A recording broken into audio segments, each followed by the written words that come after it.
Hello everyone, good evening, and welcome to take 2 of our attempt at the EFG Show for tonight. It is a Thursday, so that means myself, Stephen Dutzman, the founder of EngageFamilyGaming.com, and Mr. Jeff Walker from the frozen north of the community management team for EngageFamilyGaming.com come together and share all of the family-friendly gaming news that is fit to throw out onto Facebook Live. We just got through 10 minutes of an episode on my personal Facebook page because I am dumb and clicked the wrong button. But here we are, Jeff. Let's just do this again. Excuse me. I have 2 pieces of housekeeping before we go into the news and the drop and all that stuff. First, last Saturday, we announced the official EFG Minecraft Realm. We did that with, I think it was about a 45-minute live stream where my son, in a fancy wizard hat, showed off the spawn zone and kind of showed some of the neat terrain that was all over the place in this very large world. He's very excited. If you want to play in the Minecraft realm, or if your kids want to play in the Minecraft realm, this is a non-PvP private server that will be heavily moderated. So we will be, if you want to play, you have to be whitelisted. So the best thing to do is send a message to the Engage Family Gaming Facebook page with your Xbox Live username, and we will make sure that you have all the appropriate instructions. So that's step 1. Step 2, all of our podcast feeds have been unified into one feed. So this show, the Mothership Show, where we alternate between video games and board games, the EFG Daily Commute, along with a number of other irregular or regular products like a tabletop role-playing game show, content about collectible card games and MMOs, maybe even a live play where I pretend like I'm Matt Mercer, even though I am definitely not Matt Mercer. And if you don't know who that is, look it up. He's a very talented man. Way more talented than me. So go to EngageFamilyGaming.com/podcasts, or just search Engaged Family Gaming on any podcast network you have, and you'll see a feed called Engaged Family Gaming Podcasts. Subscribe, listen, review us, share us with friends. We're trying to grow the audience. Started over a little bit by switching it from multiple feeds into one. So we're hoping to build the audience back up again. And it has been steady, but not as quick as I would like. So join the party, head on over and like our podcast. By the way, this show will, whenever possible, and that's largely dependent on technology, will also be posted as an audio podcast on the EFG podcast feed. Jeff, I didn't do that in one breath, but I think I did a pretty good job just trying to fire through all the housekeeping that I already did once today on my own personal Facebook page. Yes, you did an amazing job. And I will say, I did watch a little bit of the Minecraft stream. As I've said before, I don't really understand Minecraft, but I will say the tree looked amazing. I can't believe how talented he was to make that tree. The one time I did play Minecraft, I managed to make a house and mess it up, so... He is pretty good at that. Realistically, he said he wanted to build a tree, and I imagined that it was going to be like 4 square, and no, he put bark on it. He had, cool vines hanging from it. He put flowers in different spots. He had like a really good plan. He also built like a weird little temple in it that he wouldn't show off because he didn't want to ruin the surprise for people who managed to get into that thing. So it's pretty rad. I'm very proud, and he is in charge of his own EFG product. That's our Engaged Family Gaming realm. So anybody that's interested in playing that Minecraft game, like I said, shoot us a message. And if you don't know how to get an Xbox Live username, for example, because you play on Switch or PS4, that's fine. Send us a message. We will give you the information that you need. Just say you want to play or you want your kids to play, and I can tell you we're going to make it as safe as we possibly can. It will be a very heavily moderated Minecraft game. So, Jeff, one of you are Yes. part of the community management team, but one of your content generation responsibilities, which I say responsibility, but you took it upon yourself to put out a release list of video games every Sunday morning at 9 a.m. Eastern Standard Time. Yes. That goes through all the games rated E through T by the ESRB. Yes, and I'm pretty sure I've done it almost every Sunday for about a year and a couple months. Yep. I may have missed 1 or 2. I agreed. I don't think you've missed any. I really don't. I did. I missed the week after Christmas because I was in my parents' house that gets 1.5 megabytes per second. Well, because you're from the frozen north. Literally, the internet waves freeze. Like you should see them in the air. They just freeze and then just fall to the ground. It's crazy. I get it. But I don't count that as missing one because it was the week after Christmas. And really nothing came out. So really we were okay. But this past week you put out a list, and I'd love to talk about it because I think there's some interesting choices on there. Yes, and before we start, I would like to say there is one quick correction on my list. I put on the list that on Tuesday, Rune Factory 4 Special Archival Edition came out for the Switch. That, in fact, is not coming out till February, the end of February. My sources, which is VGReleaseList.com, was wrong. Again. They burned me again. They don't update as often as they should. Now, I felt special saying my sources, but really, no, it's just a website that anyone can go to.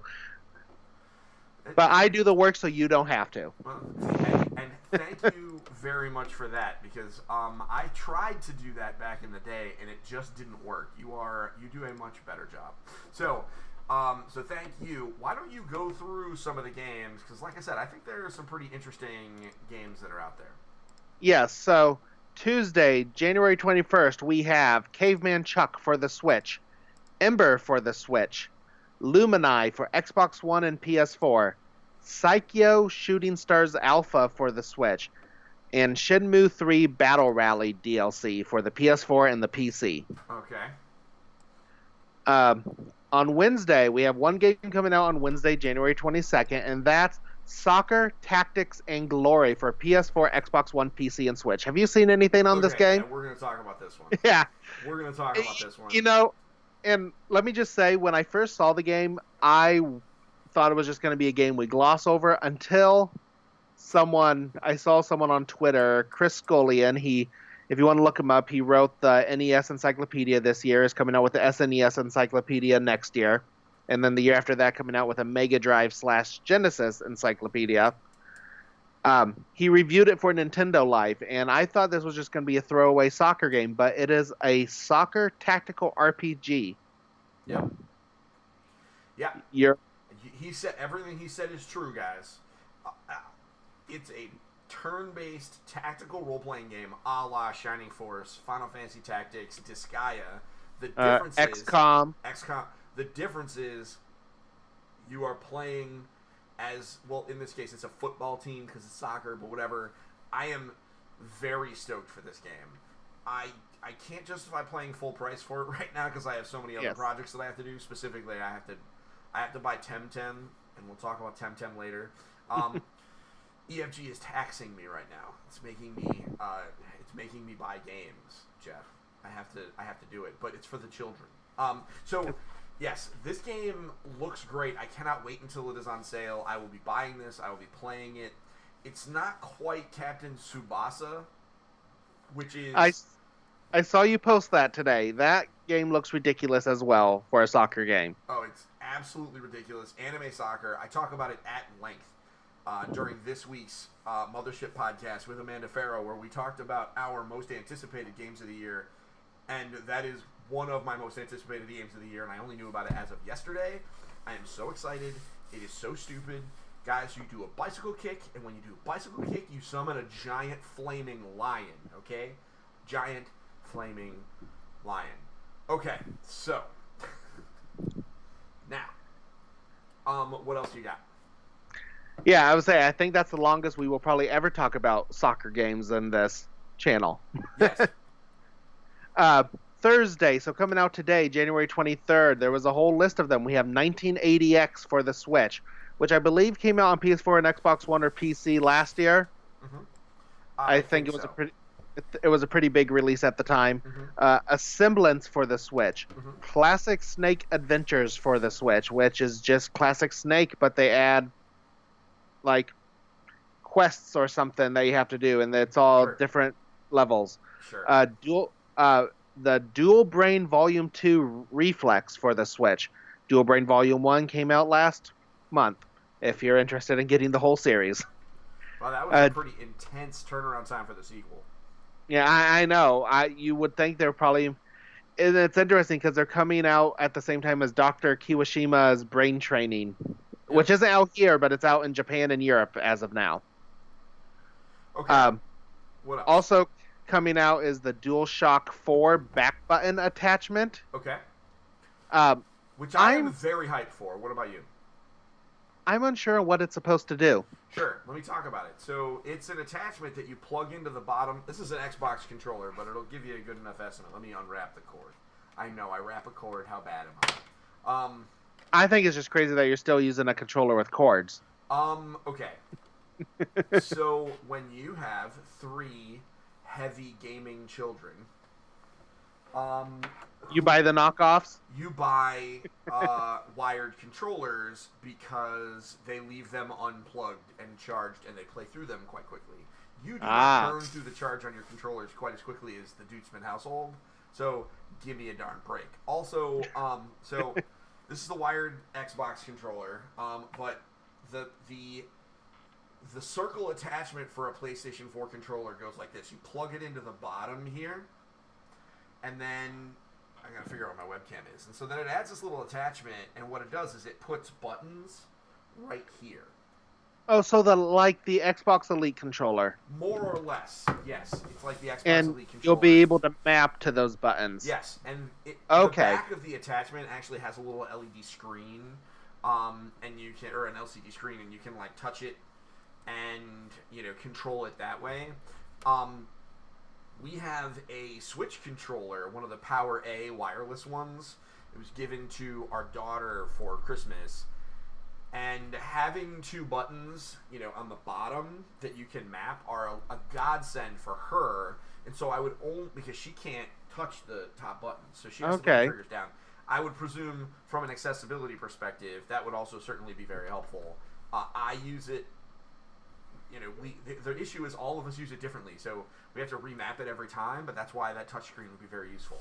It is a relatively expensive attachment, there's no real question about that. And they haven't told us whether or not DualShock 4 controllers will be compatible with the PlayStation 5. However, I'm hoping that this gives us like a little bit of a peek as what the DualShock 5 will look like and what kind of options it'll have. It's $30. You can plug it into the bottom of your controller. I think it looks pretty cool. Yeah, it's neat. We will be buying at least one. I mean, as soon as you add in your $60 controller, which most of the time you can get for $50 or less, plus that $30 is still cheaper than an Xbox Elite controller, so, and doing the same functionality. I mean, the advantage of the Xbox Elite controller is it does have some other customization options, and it is forward compatible, meaning you'll be able to use it with your Xbox One Series X, which is convenient. However, it's still a $250 controller or something like that. So anyway, so what else we got? Also coming out on Thursday, we have Earth Knight for the PS4. That came out on Switch earlier last year. I'll talk about that one.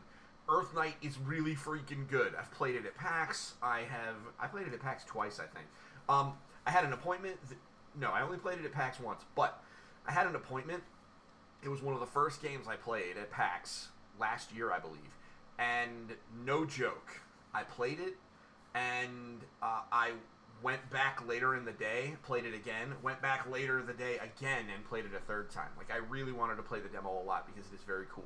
What it is, you play as one of 2 characters, and you are running across the back of dragons, and, capturing and finding treasure. You're trying to find water, because it's a post-apocalyptic, it's a dragon apocalypse.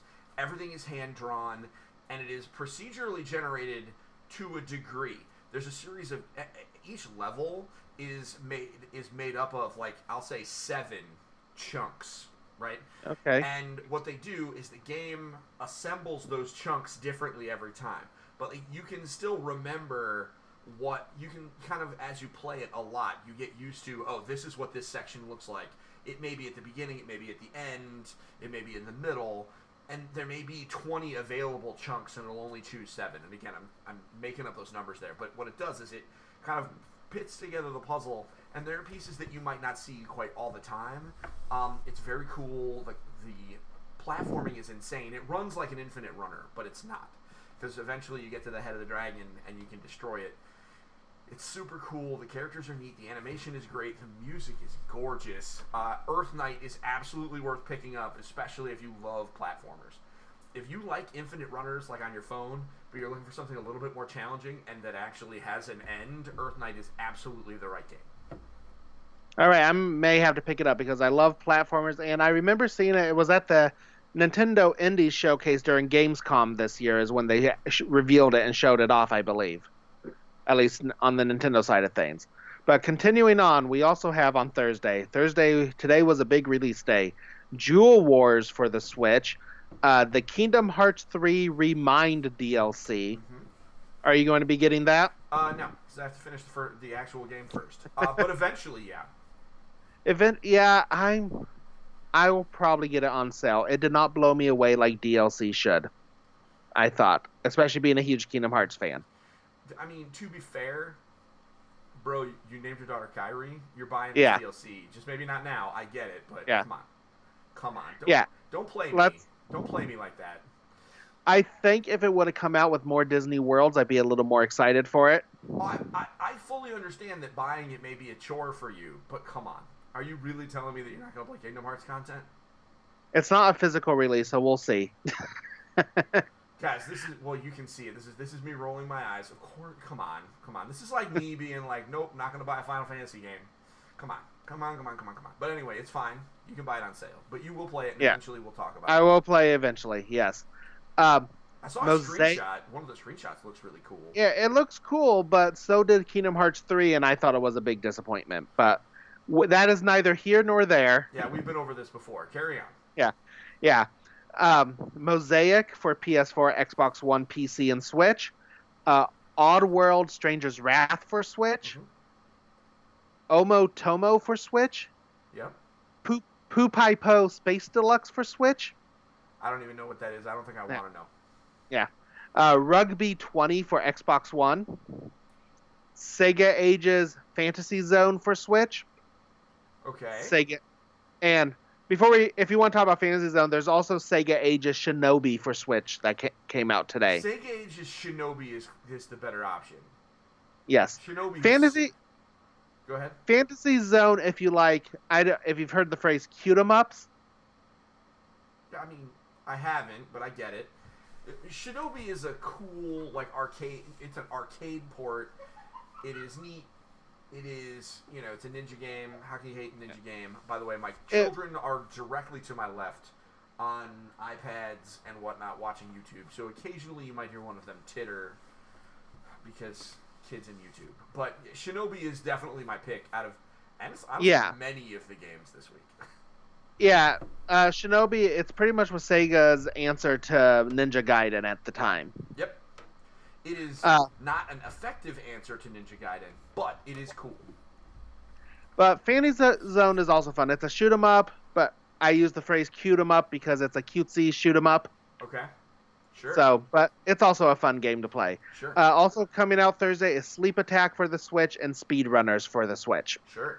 And then going to Friday, January 24th, we have Dream Ball for Xbox One, Lumini for the Switch, which it came out earlier this week for PS4 and Xbox One, Orn, the Tiny Forest Sprite for the Switch, and World of Magic Planar Conquest for the Switch. Sure. Bunch of games. Not a great release week. I would have loved, there wasn't even a game on the level of like Dragon Ball Z Kakarot or anything. But no, you know what? Get you some Shinobi. Maybe that the soccer tactics game. I'm pretty excited about that soccer tactics game. So, if we had to pick a pick of the week, truthfully, even after looking at all of it, I think it's got to be Earth Knight. Just because... Earth Knight? Yeah. Or I would say, even though I said I won't play it for a while, the Kingdom Hearts 3 Remind DLC. Yeah. So those are our two... I can't really complain about them. They're cool things. If you want more Kingdom Hearts content, there's the DLC. And Earth Knight is very, very good. If you have any doubts, go look it up on YouTube. I am very happy that it is finally out, and it is very good. So, that is the drop this week. Thank you very much, Jeff, for doing your homework. Thank you for your correction. I am very excited about Rune Factory coming out in February. So, it's a Stardew Valley type game, only it's way more anime. So, I'm in. It's cool. So we'll talk about that more in February when it is actually coming out. I think it comes out the week of PAX East, which is going to be interesting. So let's talk about some news. First, we got to talk. We had talked about some of the other stuff I had found while we were struggling to come up with stuff to talk about, but I think we have to talk about Temtem. Do you know what I'm talking about when I say Temtem? I have seen advertisements for Temtem. I have not had a chance to watch a trailer, but All right. from what I get is almost like an MMO Pokemon game. No, it's not almost. It is exactly what it is. It is. An MMO Okay. Pokemon game. All right, let me paint you a picture, Jeff. And Kate, welcome to the EFG Show. Thanks for coming to watch. And everybody else watching, leave comments. We love to see what your thoughts are. I'd love to hear some of y'all's pick of the week out of the games that we talked about as well. So Temtem is exactly what you just described. It is Pokemon and MMO. Here's how the game starts. You're a plucky teenager that is being asked to adventure around the 7 islands on this archipelago chain in the sky that is full of small monsters that you can capture in cards and battle each other. You develop a team full of these Temtems. You have a rival that follows you around and you do battle with them. Yeah, it's that. But they added this is the idea of Temtem is it is an MMO, and Kate is kind of chiming in. She says that a Pokemon style MMO sounds great. I agree with her. It is currently on Steam, but it's scheduled to come to everything else. It is meant to be more challenging. Specifically, the PvP is a big focus, and you build a team of 10, and there is a pick and ban phase. That's a big deal. Picks and bans are that's a holdover from MOBAs, in Smite and League of Legends and Dota. The idea is you take your team, which is your character pool, and my guess is you go back and forth between yourself and your opponent, picking your team and banning someone from their collection. So using Pokemon as an analogy, I could pick my Pikachu and then ban my opponent's Charizard, which means Pikachu is part of my team for the battle, Charizard is banned. But likewise, they could ban my Squirtle, right? And again, obviously that creates a complex metagame that makes combat, it makes the picks and bans and what you allow them to do makes it way more complicated. I think that's really interesting. I think it looks super cool, and I admittedly didn't pay any attention to this game. I thought they were going to get sued into oblivion. However, it is legally distinct enough that the Pokemon Company is not paying attention to them, and it was popular enough that it crashed servers on launch day. This is an MMO. It doesn't have a subscription fee. It costs $35 on Steam right now. I think this is going to be in it for a while. I can't wait to grab it myself. I requested a code. I'm going to give them a little bit of time, and I will be kind of purchasing it, and we probably will be streaming it with Evan because he's actually pretty interested in it. Kate coming in, she says that would make a fascinating meta when you factor in strengths and weaknesses. Absolutely. When you look at and these Temtem, they have different typing than Pokemon do, but Crystal Pokemon have things they are weak against, or Crystal Temtem, I'm sorry, have Temtem they are weak against versus Temtem they are strong against, etc. All those tactics are there, but then you have the idea that there's like a pick and a ban phase before battles. I think that is cool. I cannot wait to see it in action. This is one where I will be looking forward to streaming it. Yeah, it does look exciting. Do you know if they have any plans to bring it to any other consoles? Yeah, it's coming to everything. It's coming to everything? Currently Do we know when? No.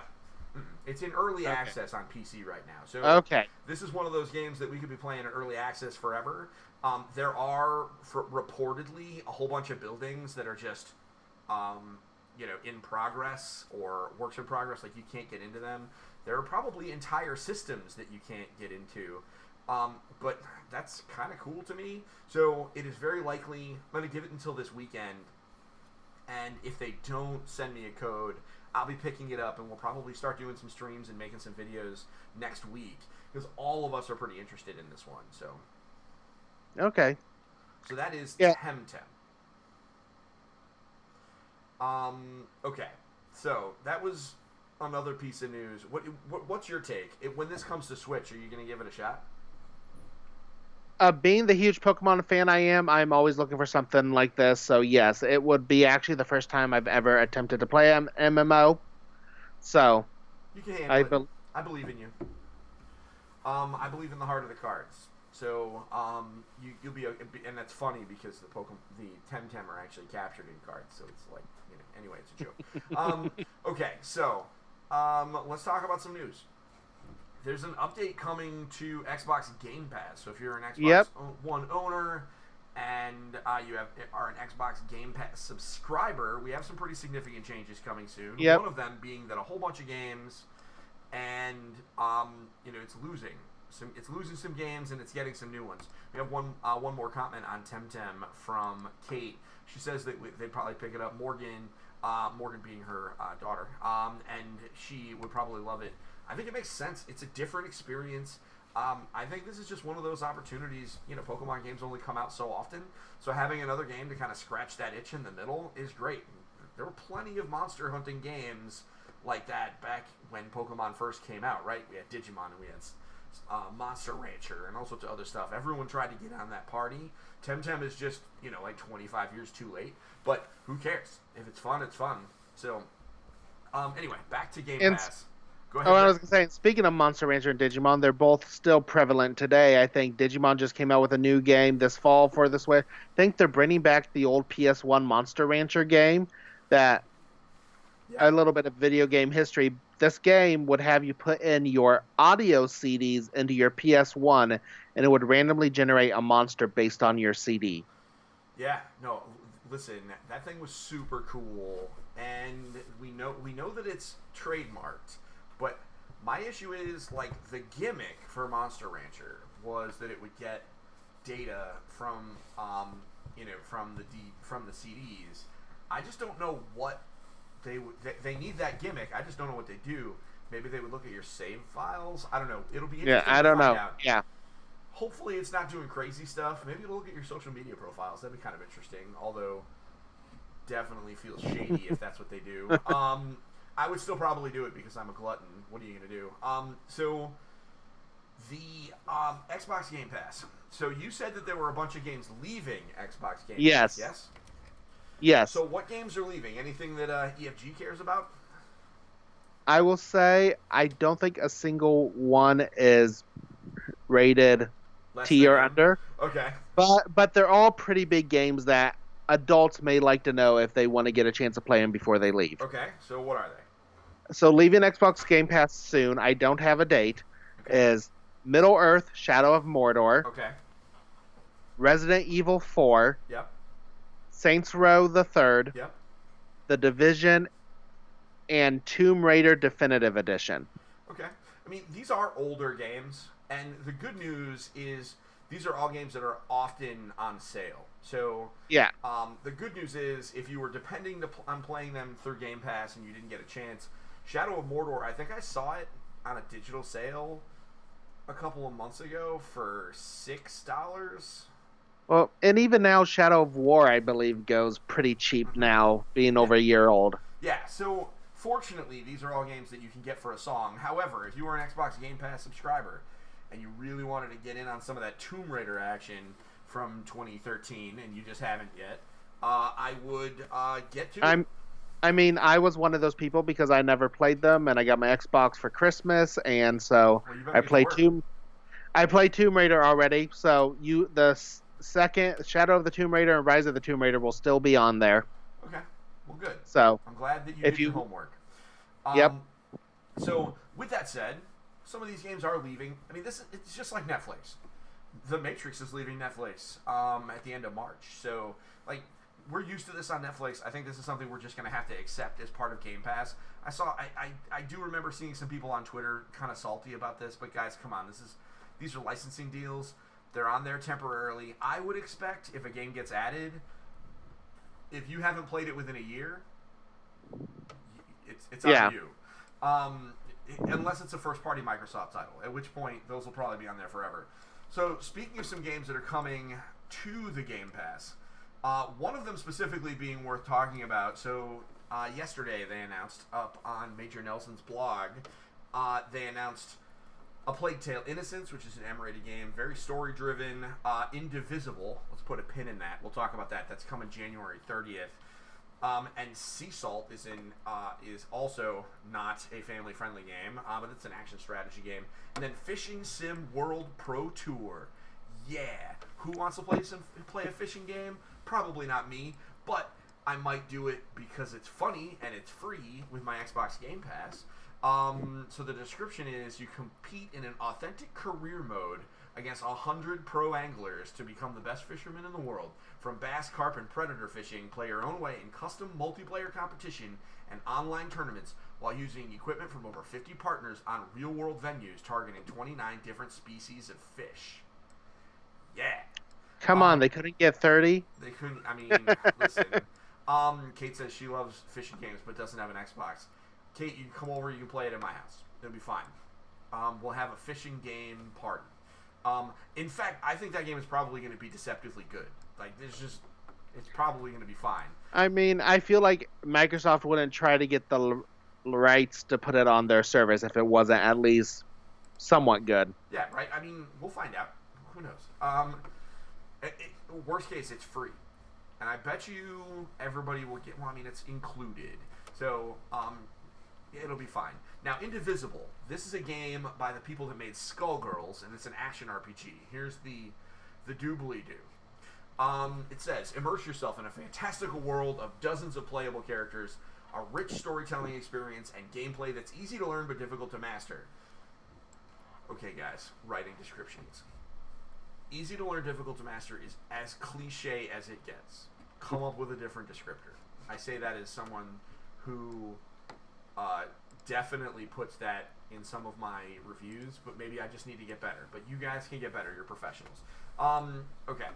You play as a fearless girl named Anya, whose life is thrown into chaos when her home is attacked and a mysterious power awakens within her. With a huge fantasy world to explore and a variety of characters to meet and fight alongside of, help Anya learn about herself and how to save her world. That is it came out last year on PlayStation 4.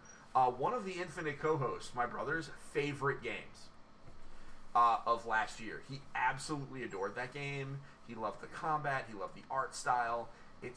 If you have never played Skullgirls, it is an amazingly beautiful fighting game. Not necessarily family appropriate because some of those Skullgirls are not fully clothed. It's one of those things, but it is absolutely gorgeously animated, and this game is no joke. So Indivisible is coming to Game Pass. I am so stoked. I will be playing much of that game. So yeah, that's what I got. Yeah, I mean, I haven't seen much about this game, but I'll definitely look it up because it's on Game Pass, and I have an Xbox One now, but it also joins a huge list of backlog games from Game Pass since I am new to the Game Pass library. Yeah, well, I mean, it is correct. The good news, you got time because you got an Xbox, and I bet you this game will be on there for a while. But if you don't play it within a year, don't complain to me when it falls off. So, okay. So, did you know that it is nearly the Lunar New Year? I did. And it's February. The way I knew that, and the way I always know that, is because there's an Overwatch event and because Steam does a sale. So, there is a massive sale that is live now through January 27th on Steam, and there are many games on sale. I think something like 1,000 are on sale. Kate, I knew that you knew that it was Lunar New Year because you seem to have an encyclopedic knowledge of holidays that celebrate that are celebrated in world cultures. You have just like it's your personal brand. Oh, there's a Pokemon Go event. I was going to mention that, Kate. I believe there's certain Pokemon you can catch or something. I don't know. I haven't looked completely into it, but okay, cool. I think it's great. I mean, listen. Anytime we have a reason to just do different stuff in games is great. And when we're helping people celebrate holidays, sounds awesome. And the fact that we can save some money on video games, I'll take any excuse to do that. So just I'm going to put a list to a GameSpot article. Shout out to my cousin Peter, who is the managing editor. And so this is 100% nepotism clicks that I'm giving him, but whatever. There are a ton of deals on games. So and if they're on Steam, it is there's some pretty good stuff. Hollow Knight I think is like $7, and a whole bunch of other stuff. Some highlights. Let's see here. The Spyro Reignited trilogy is half off. If you're looking for The Witcher Wild Hunt, just to give you an example, it's $12 on Steam right now. Now, admittedly, not family friendly, but it is for $12. It's a steal. Yeah, and I didn't mean that in a condescending way, Kate. I just knew that you knew because I know that you always know. It is. Is it The Witcher 3 Definitive Edition or just no, the main? It's just the Wild Hunt. It's just the main. Okay. It's not the Definitive Edition, so it doesn't have all the DLC. But if you're someone that just wants to dive in because maybe you watch a TV show, number one, don't play it with your kids. But for $12, it's hard to argue with. And so yeah, definitely if you are a Ni no Kuni 2 is $18. I'm not sure what just happened. I think something fell down in my kitchen. I will have to deal with that later. So just to give you some ideas, there's lots of stuff rolling around. So that is the so that's the Steam sale. Yeah, man, there's a lot of games. There's just too many games, Jeff. Too many games. But it's hard to argue with $18 for Ni no Kuni 2 on PC. So, Jeff, we going on vacation in 2023? Yes, I was just going to bring up that. I heard you were treating us all to an EFG company picnic. That's what I was thinking. I was like, you know what? I said I texted my wife when I saw this news, and I said, honey, I think we got to take the company to Orlando in 2013 or 2023 for the Super Nintendo World, which is opening as part of the new Epic Universe theme park in Orlando. Listen. I love theme parks, and I love Nintendo. I have a very difficult time understanding or even imagining a world where I don't love a Nintendo theme park. And so go ahead. I have had this idea in my head since I was in high school of what a Nintendo theme park would eventually be. So to give me your high school pitch, I want to hear what you thought it was going to be, and then we'll talk about what it is. So, back in high school, my friends and I would talk about it. Which was like 5 years ago because you're incredibly young. I graduated 12 years ago, so. Okay. My bad. 12 years ago he graduated, guys. 12 years. Okay. Go ahead. 2007. So ideas that I wanted included was always a Donkey Kong roller coaster based off the minecart levels. Of course. A Mario Kart go-kart thing, which they're kind of doing with a Mario Kart roller coaster something. I always thought it would be cool to do like a Pokemon Snap type level. Though I will say I don't know if there'll ever be anything Pokemon in Nintendo World because of the licensing with the Pokemon Company and all that. It'll be complicated. Yeah. But those were the main things that I have come up with back in the day. Yeah. You know what? You really weren't that far off. I mean, the reality is we're getting a Mario Kart experience. The difference is a bunch of stuff that you would never have thought to have imagined back when you were in high school, right? Like the fact that they are turning it into using like RFID watches, and turning it into like a living video game. That just sounds amazing. Stuff that wasn't possible back then. Yeah, it was. Not only was it not possible, like we didn't even imagine that it was a thing. Kate throwing out that she would love a Pokemon Snap ride or attraction. I agree. I think a Pokemon Snap. It dumbfounds me that there isn't Pokemon Snap now. Like, why don't we have Pokemon Snap on our phones? I don't know why they didn't release it with the Wii U. You're right, but why don't they just put it on the Switch? It just seems like a I mean, yeah. So Nintendo, if you're listening, Pokemon Company, if you're listening, just put out Pokemon Snap. I can't imagine it would be that hard. Just put out Pokemon Snap. Just remaster the original one. Don't even make a new one. If you just remaster the original one, and people will buy it like crazy. Anyway, so let's see if this article from IGN gives us some information about some of the attractions. No, they do not. Let's see. It's been really hush hush. I mean, so it's going to open up in Universal's new theme park. So it's not opening up in Universal Orlando, Universal Studios, or Islands of Adventure. They're creating a new theme park called the Epic Universe. Yep.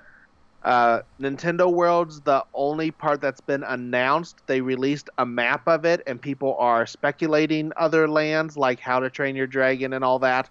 But so far, Super Nintendo World is the only one that's been announced so far.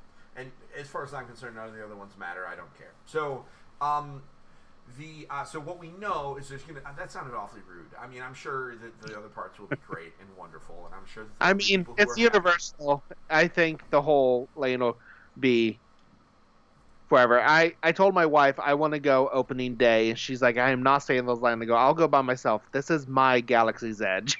Yeah. Exactly. So I did say that I wanted to go, and that it would be a company outing. And she suggested that I not talk to her for a little bit because it's going to be expensive. But whatever, I'm going to go. It'll be fine. I got 3 years. So we know there's going to be a Mario Kart attraction, and we also know there's going to be a Yoshi's Island attraction. I'm in. I'm 100% in. I can't imagine a world where I would not be in. You're right. This is our Galaxy's Edge. All the Star Wars nerds, enjoy yourselves. Go make yourself a lightsaber. Do whatever you got to do. Here, I'm gonna, go urinate in a piranha plant urinal. Yeah, I guess. Bear with me a moment. Hey, whoever has their phone playing like actually out loud, can you not? Hey, Jake.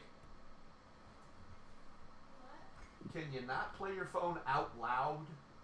I am? Yeah. Anyway, I'm not. That's you were, but thank you. So, yeah, there we go.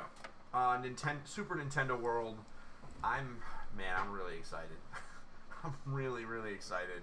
But I gotta go, and I somehow I doubt that I'll be able to bring everybody down there. But hey, who knows? We could totally blow up in the next 2 years, and then maybe I could. So if you want to see me be able to bring Jeff, like and share all of our videos. We can live stream. Yeah, listen, there would be, if I were there would be so much stupid amount of content. I could not even, I can't even articulate the amount of content that we would create while we were there.